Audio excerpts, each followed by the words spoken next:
8 ng Oktubre 2019. Narito ang mga balita mula sa iba't ibang panig ng mundo.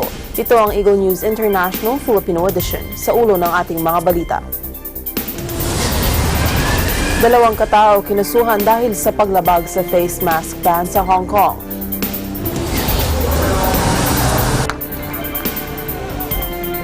Death toll sa marahas na kilos protesta sa Iraq pumalo na sa mahigit 100.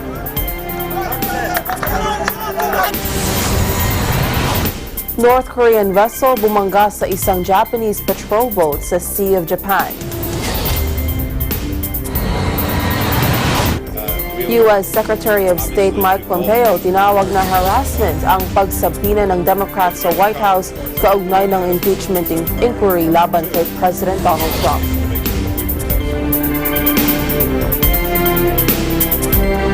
Ako po si Maricar Velasco, ang inyong magiging tagapagbalita.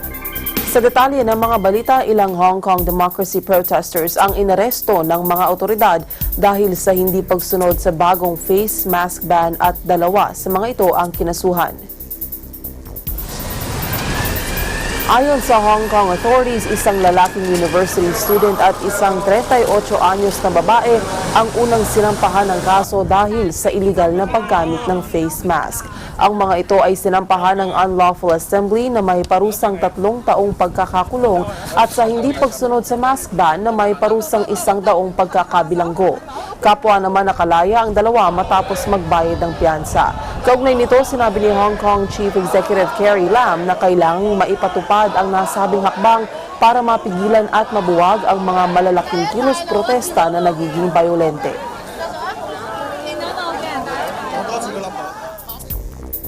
Humihingi ng apology sa China si Houston Rockets star James Harden dahil sa tweet ng kanilang team general manager na nagpapahayag ng suporta sa Hong Kong democracy protests. Dahil sa nasabing tweet, inanunsyo ng China State Broadcaster na CCTV na hindi na nila ipapalabas ang mga laro ng Rockets at pinuputol na rin ang kanilang sponsorships. Ang nasabing kontrobersya ay mabilis namang kumalat sa iba't ibang bansa sa Pacific. Sa Tokyo, kung saan maglalaro ang Rockets ng 2 exhibition matches sa linggong ito, humingi ng paumanhin si Harden sa nangyaring kontrobersya. Yeah, we apologize. We love China. We love, playing there. I know for both of us individually, we go there, once or twice a year. They show us the most important love. So, we appreciate them as a fan base, and we love everything, they're about, and we appreciate their support that they give us individually and as an organization. So. Una rito, nag-post ng tweet si Rockets General Manager Daryl Morey na nagsasabing fight for freedom, stand with Hong Kong. Ang Rockets ay mayroong malaking bilang ng followers sa China dahil sa nasabing team naglaro ang sikat na Chinese basketball star na si Yao Ming.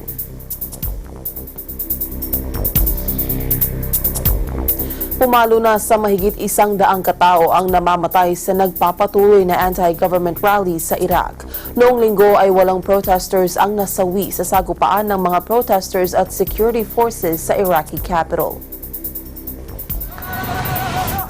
Muling sumiklab ang karahasan matapos na i-anunsyo ng Iraqi government ang mga ipatutupad na reforma matapos ang isinagawang overnight extraordinary session. Ayon sa Iraqi Interior Ministry, nasa 104 ang napatay, kabilang na ang 8 miyembro ng security forces, habang mahigit naman sa 6,000 katao ang nasugatan. Batay sa medical sources, karamihan sa mga napatay na protesters ay sanhi ng tinamong tama ng bala. Hinikayat naman ng United Nations ang mga kinauukulan na tapusin na ang mga karahasan sa Iraq.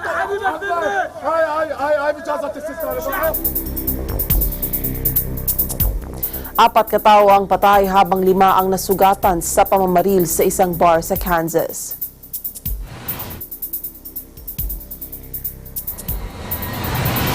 Sinabi ni Kansas City Police spokesman Thomas Tomasik na nangyari ang pamamaril sa Tequila KC Bar. Ayon pa sa mga otoridad, kabilang sa nasawi ay 2 Mexican national. Agad namang tumakas ang suspect habang na-recover ng mga pulis ang mga handgun, shell casing at basyo ng bala sa pinangyarihan ng pamamaril. Inaalam pa rin ng mga otoridad ang motibo sa pamamaril sa nasabing private bar.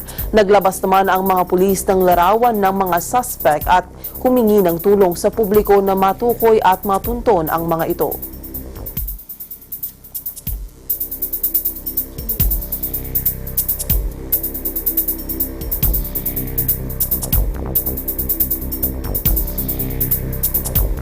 Ang iba pang mga balita sa pagbabalik ng Eagle News International Filipino Edition.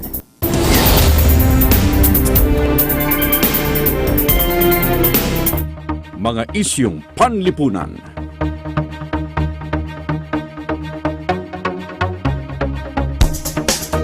Mga isyung pampolitika.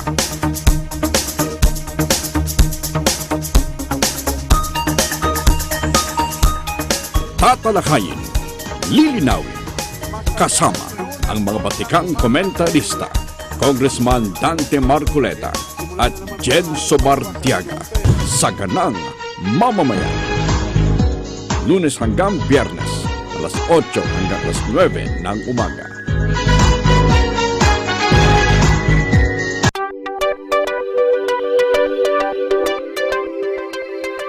Para sa mga viewers namin sa Middle East at North Africa via OSN, hello sa inyong lahat dyan!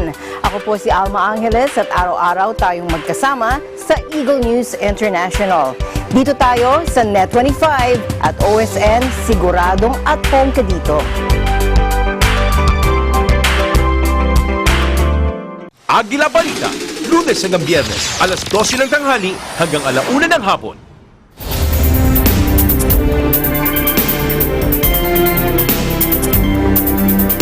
Sumalpok ang isang North Korean boat sa isang Japanese Fisheries Agency patrol vessel sa bahagi ng Sea of Japan. Ayon sa Japan Coast Guard, mayroong 20 crew na sakay ang North Korean vessel.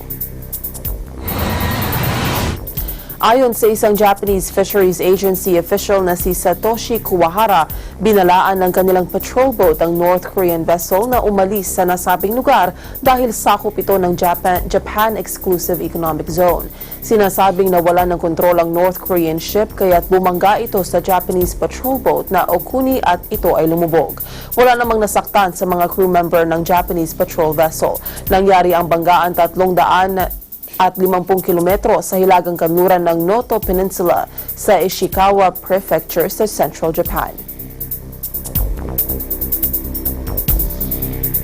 Sinisi ng North Korea top nuclear envoy ang Estados Unidos sa hindi matuloy-tuloy na negosasyon dahil sa kabiguan ng Washington na maglatag ng plano sa negotiation table. 이번 협상이 아무런 결과물도 도출해내지 못하고 결렬된 것은 전적으로 미국이 구태의연한 입장과 태도를 버리지 못한 데 있습니다. 미국은 그동안 유연한 접근과 새로운 방법, 창발적인 해결책을 시사하며 기대감을 한껏 부풀게 하였으나 아무것도 들고 나오지 않았으며 우리를 크게 실망시키고 협상 의욕을 떨어뜨렸습니다. 감사합니다. 안녕히들 돌아가십시오. Kaugnay nito, sinabi ng North Korea na wala silang intensyon na ituloy ang nuclear talks hanggat hindi nagpapakita ang US ng hakbang na naglalayong tapusin na ang hostilities.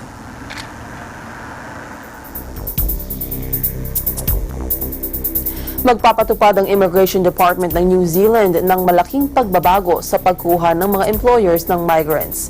Nakapanayam ng ating EBC correspondent na si Greg Besa, ang chair ng New Zealand Association for Migration and Investment. Narito ang kanyang report. The overseas Filipino workers and other migrants are a vital part of New Zealand economy as they're providing the needed skills, knowledge, and manpower to the country's crucial sectors such as dairy farming, horticulture, beekeeping, nursing and aged care, information technology, building and construction, and many more. As these migrant workers are ready and willing to continually providing the skilled labor essentially needed in this beautiful and inclusive country. They are now worrying about the changes of work visa rules as announced by the New Zealand government just recently. June Ranson, Chair of New Zealand Association for Migration and Investment, a professional organization of immigration lawyers and licensed immigration advisors, explains the impact of the recent work visa changes. Being the managing director of the Woburn International Immigration Consultancy, she has been in the New Zealand immigration advice industry. Well, a lot of people have been misinterpreting what is going on, because the only immediate change which comes into effect is on the 7th of October, and that relates to employers' accreditation schemes. So anybody who already holds what is known as a work to residence or a talent visa through an accredited employer is not going to be affected.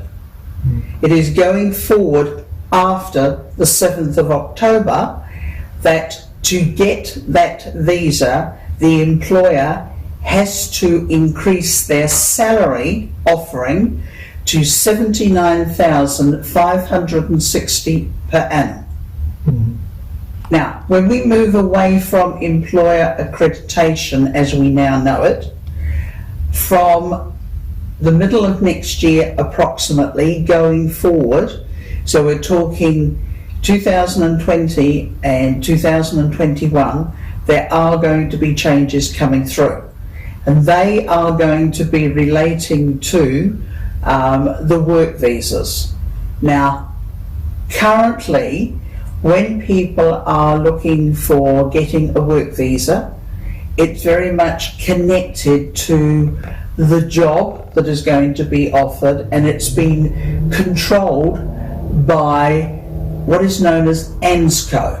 And ANZCO determines the salary code, the qualifications, and the skills required for the job.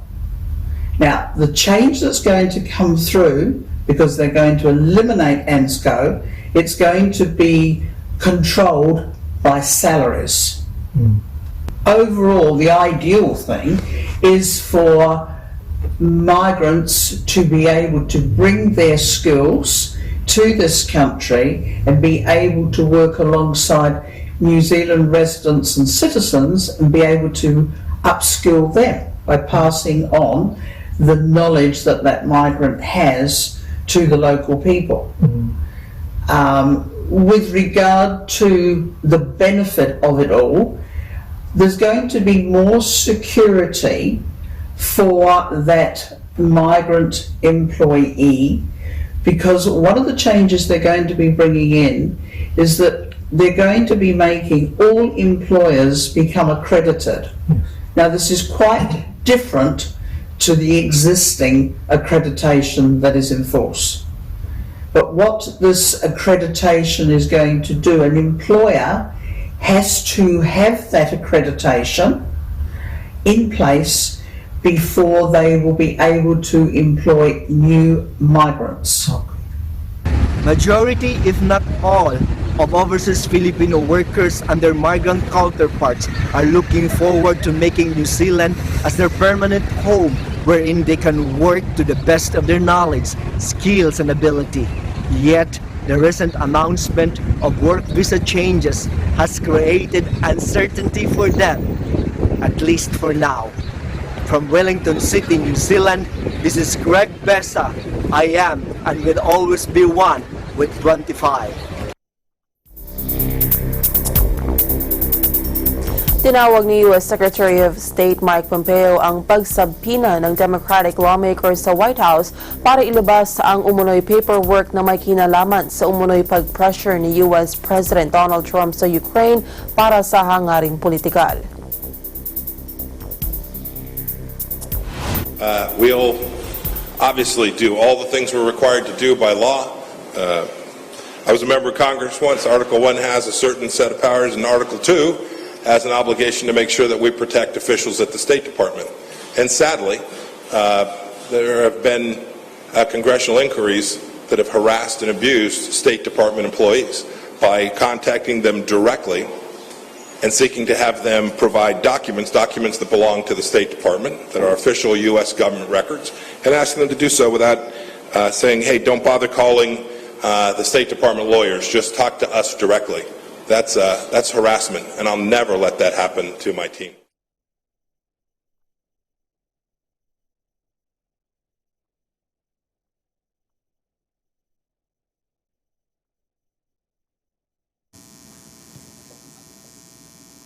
Una rito, nag-issue ang House Committees ng mga sabina at kabilang sa nabigyan ng White House para kumalap ng mga ebidensya na inabuso umano ni President Trump ang kanyang kapangyarihan sa pamamagitan umano ng pagpigil ng U.S. military aid para i-pressure si Ukraine President Volodymyr Zelensky upang imbestigahan at kumalap ng impormasyon laban sa kanyang 2020 Democratic rival na si Joe Biden. Una nang inakusahan ni President Trump na kumita ang anak ni Biden na si Hunter ng milyong-milyong dolyar bilang miyembro ng Board of Directors ng isang Ukraine gas company.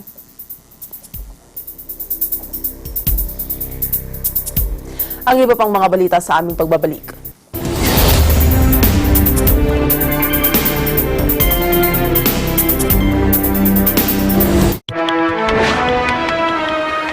Ibinunyag ni Senador Richard Gordon na ang karamihan sa 12... Tamang impormasyon, Sabi ng senador, matindi ang pagkakadismaya ng Pangulo sa mga... patas, Hinimok naman ni Guevara ang mga DOJ officials at employees na magdiwang. Wala nang isiningit na pork barrel sa panukalang budget para sa susunod na taon.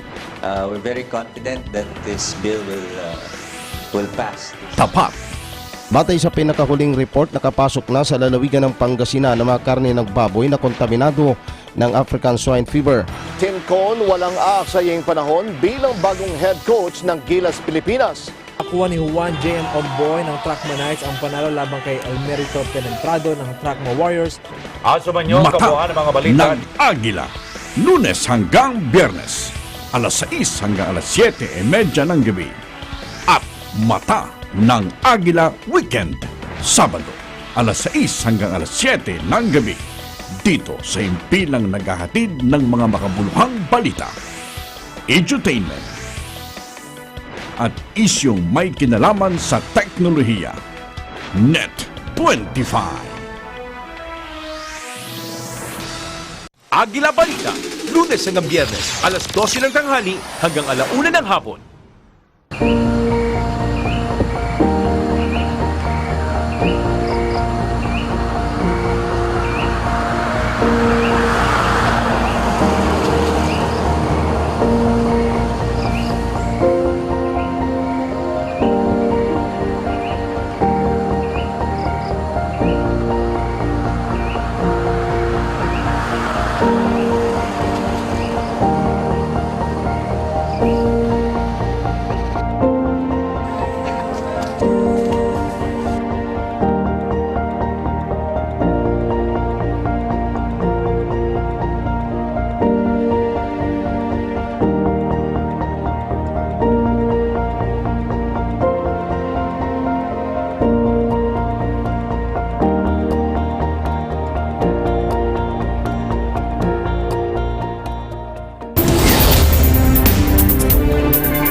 Nasa 1,000 katao ang nakaligtas sa Ebola outbreak sa Democratic Republic of Congo. Ayon sa United Nations, ito ay isang testamento ng malakas na pangunguna ng Congolese health authorities at sa pakikipagtulungan ng mga local health workers at partners. Marking an important milestone today, the 1,000th person to survive Ebola after receiving treatment has now returned home. In a joint statement, David Greasley, who heads the emergency relief operation in for Ebola and the World Health Organization, the World Food Program, and UNICEF, as well as Save the Children, commended the strong leadership of the DRC health authorities and the tireless efforts of thousands of local health workers and partners. New treatments have improved survival rates of people infected with Ebola. According to a recent study, over 90% of people who receive treatment early enough during their illness can be saved. Vaccination has also protected over 225,000 people. Magugunitang nagsimula ang outbreak noong August 2018 at ito na ang pinakamalawak at pinakamatagal na outbreak na naranasan ng nasabing bansa. Batay sa report ng UN, mahigit sa 3,000 ang naitalang kaso ng Ebola at nasa 2,137 katao ang namatay. Sa pinakahuling report na inilabas naman ng World Health Organization, may 20 bagong kaso ng Ebola sa North Kivu at Ituri provinces bukod pa sa 29 na naitalang kaso noong nakalipas na linggo.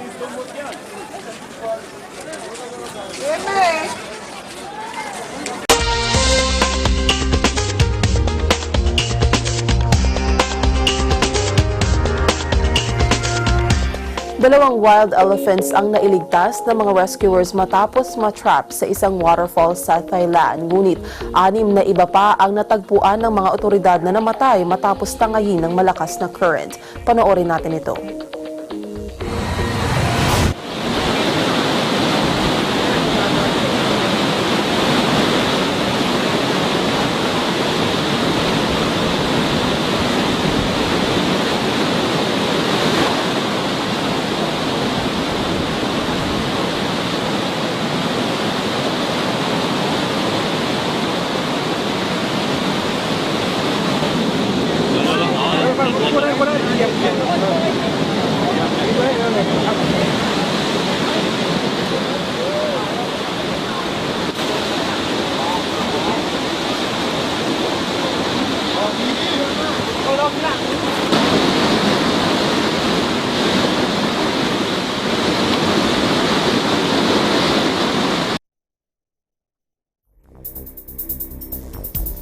Binuksan na ang isa sa world's longest water slides na matatagpuan sa Malaysia. Ito ay may habang 1.1 kilometers at pinarangalan ng Guinness World Record para sa longest water slide. Tunghayan natin ito.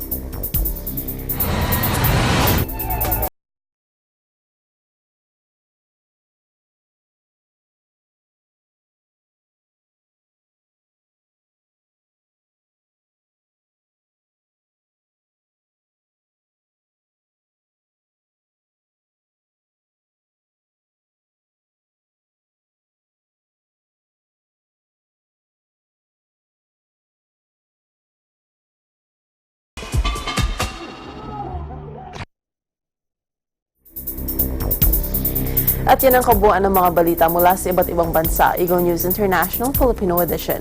Sa pangalan ng mga bumubuo sa Eagle News Service, ako po si Maricar Velasco and I am one with 25.